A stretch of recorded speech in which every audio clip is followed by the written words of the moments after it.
tem pressionado dia após dia o preço do petróleo. Como reflexo, nós temos, a partir de hoje, um novo aumento nos preços dos combustíveis, especialmente na gasolina, cerca de 19%, e também do diesel, algo em torno de 25%, nas refinarias. É sempre importante lembrar. Então, vamos conversar a partir de agora, debatendo essa situação muito complicada, com o professor adjunto da Universidade Federal do Rio de Janeiro e também mestre em planejamento energético, Hélder Queiroz Pinto Júnior, a quem eu agradeço demais pela participação. Seja muito bem-vindo. Prazer é meu participar aqui com vocês. Perfeito. Para começar, eu gostaria que o senhor analisasse brevemente como que o anúncio dos Estados Unidos de suspender a importação do petróleo, gás, também do carvão da Rússia, pode mexer nesse mercado internacional, especialmente de petróleo. Afinal, os Estados Unidos já iniciaram tratativas para que outros países possam suprir, digamos assim, essa lacuna a partir de agora. Além disso, os Estados Unidos chegaram a pedir aumento da produção nacional de petróleo em meio a uma inflação que não para de crescer. Professor, quais são as perspectivas, hein? Como você já bem pontuou, né, a gente está num momento absolutamente excepcional. Os mercados estão nervosos, porque o mercado fica nervoso sempre quando fica difícil desenhar cenários de médio e longo prazo, além de que agora, exatamente, também o curtíssimo prazo, com a questão do conflito Rússia e Ucrânia, evidentemente traz maior volatilidade num momento em que os preços já estavam altos. Queria lembrar para todos que, desde o segundo semestre, a gente vem falando, né, sobre questões dos aumentos dos preços. Há 2 anos atrás, é bom lembrar, no início da pandemia, o preço estava $20. Né? A semana passada bateu 140 o preço do óleo Brent. Então, o traço marcante do petróleo é sempre ter uma volatilidade, mas de alguns meses para cá, a tendência de alta tem se consolidado e sempre empurrando para cima. Num contexto como esse, o mundo já experimentou, desde o segundo semestre também do ano passado, uma inflação maior, onde, digamos, o vilão foram os preços da energia, né, tanto os preços do petróleo, os derivados de petróleo, o gás natural, que em muitos países cumpre um papel importante na transição energética, para fazer um link com a matéria que você estava apresentando antes, e aí o gás natural, por sua vez, aumenta também a reboque os preços da eletricidade. Então, num contexto como esse, o mundo todo tem assistido com grande preocupação os efeitos dos aumentos dos preços da energia, sobretudo sobre a inflação. Então, é um problema que nesse instante é mundial. Todos os países estão tentando adotar algum tipo de medida para, de certo modo, amortecer, atenuar o impacto do preço da energia sobre os índices inflacionários. As perspectivas, para entrar na segunda parte da sua questão, por hora são as piores possíveis. As piores possíveis justamente porque a gente não consegue vislumbrar um fim eminente desse conflito, né? E as sanções e as respostas têm contribuído, né? Ou pelo menos têm dado sinais de que haverá uma redução significativa da possibilidade de exportação do petróleo, principalmente russo, para outros países. Então, isso vai agravar, digamos, essa tensão nos preços do petróleo ainda por um bom tempo. O professor Hélder está à sua disposição. Diogo Schelp. Professor, a Venezuela tem as maiores reservas comprovadas de petróleo do mundo, segundo dados da OPEC.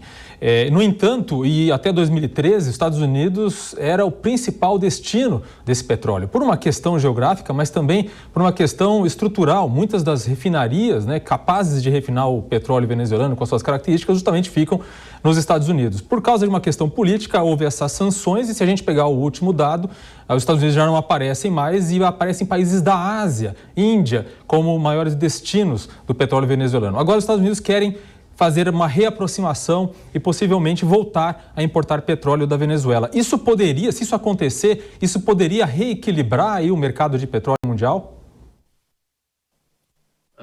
Creio que dificilmente, né? Muito embora seja uma contribuição relevante, como você bem falou, existem características específicas do petróleo venezuelano, que ele é muito pesado.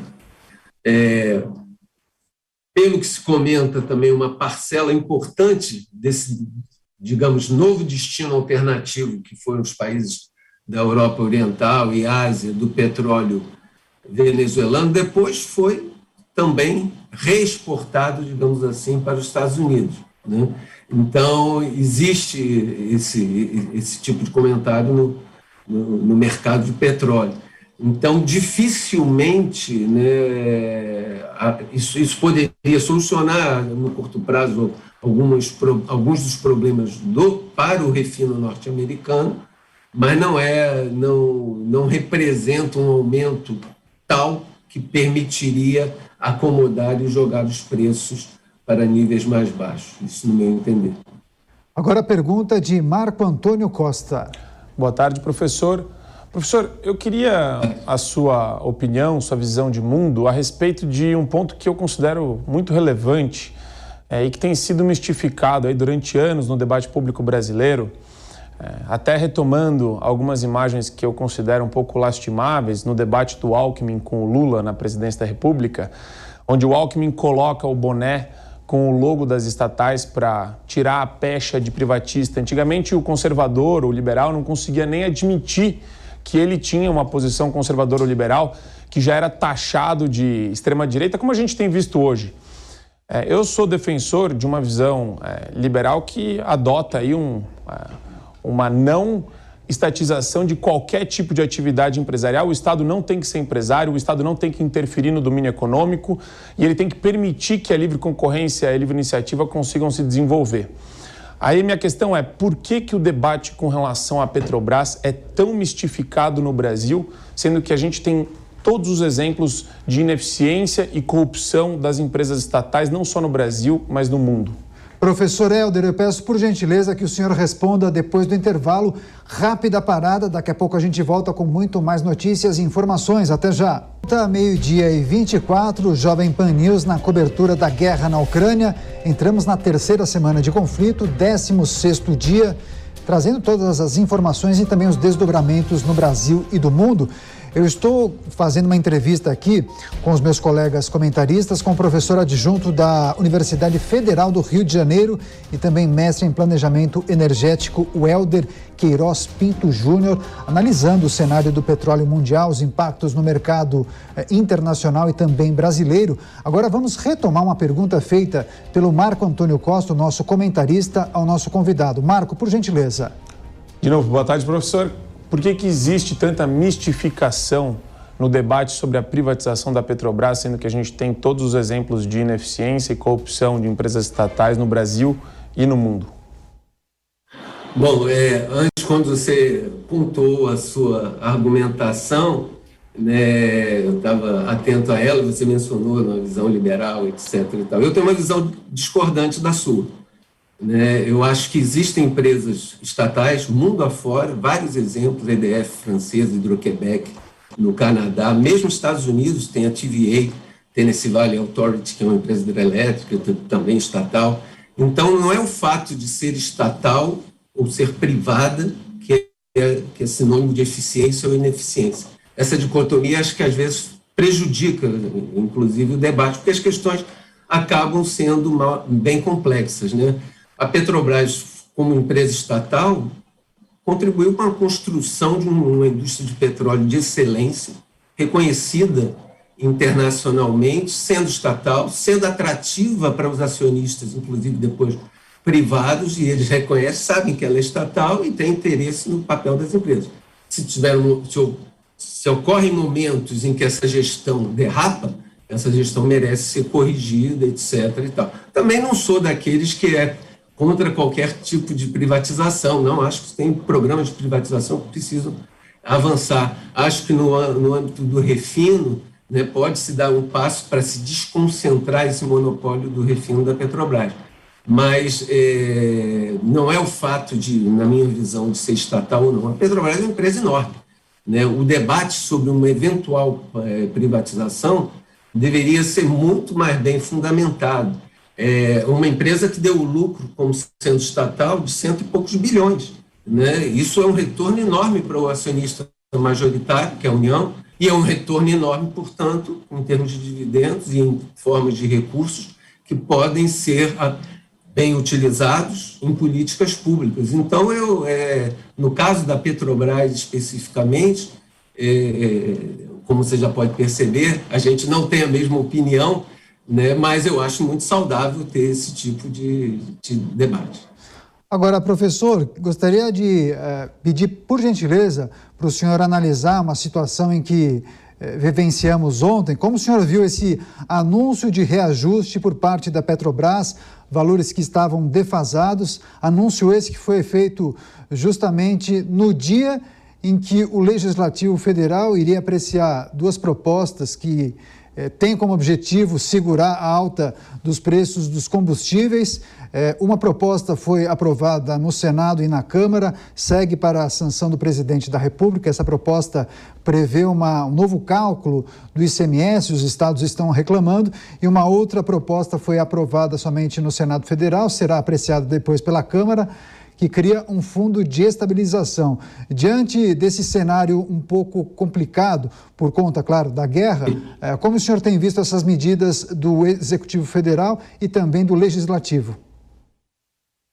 Então, como a gente falou já aqui, dois aspectos importantes. O aumento do preço já estava vindo mais forte no mercado internacional desde o segundo semestre do ano passado. E o mundo todo, também a gente comentou, agora, a partir desse ano, tem buscado medidas, né, que visem atenuar, amortecer os efeitos dos preços, sobretudo sobre a inflação, né? Então, nesse sentido, o que aconteceu no Brasil desde janeiro para cá é que, em primeiro lugar, a Petrobras abandonou temporariamente a política de reajustes mais frequentes que ela vinha praticando desde 2016, praticamente quando foi instaurado o que se convencionou chamar a nova política de preços, né? Então, de certa maneira, se congelou o preço nesse momento e foi congelado num momento que, para azar da própria Petrobras, o preço subiu cada vez mais. E isso formou uma defasagem muito grande que impactou as importações de derivados de petróleo. Muito embora o Brasil seja um exportador muito relevante no mercado internacional de petróleo bruto, ele não é autossuficiente, como sabemos, em derivados. Então, a gente depende das importações. Para que a gente tenha algum grau de competição e importadores também possam rentabilizar o seu negócio, o seu modelo de negócio é importar derivados, tem custos para isso e internalizam aqui. Se eles importam lá fora um preço internacional e internalizam um preço mais baixo, como a Petrobras é o que se convenciona chamar o price maker, né, o formador do preço principal, dado o monopólio do refino, né, esses importadores perdem a atratividade da importação. Então, isso ficou congelado muito tempo e, quando soltou, teve que ter um aumento de magnitude maior nos preços da refinaria. Não quer dizer que esse aumento, né, para arredondar 20%, tenha que ser repercutido na bomba. Então, por isso é fundamental que o governo e a ANP monitorem, né, os preços, né, que estão sendo praticados nessa semana. A ANP não tem responsabilidade de regular os preços são livres, mas fornece um instrumento importante para a sociedade, que é o monitoramento semanal desses preços. Então, para verificar, né, em que medida se houve ou não abuso, né, de certa forma, apropriação de margens indevidas neste momento, né?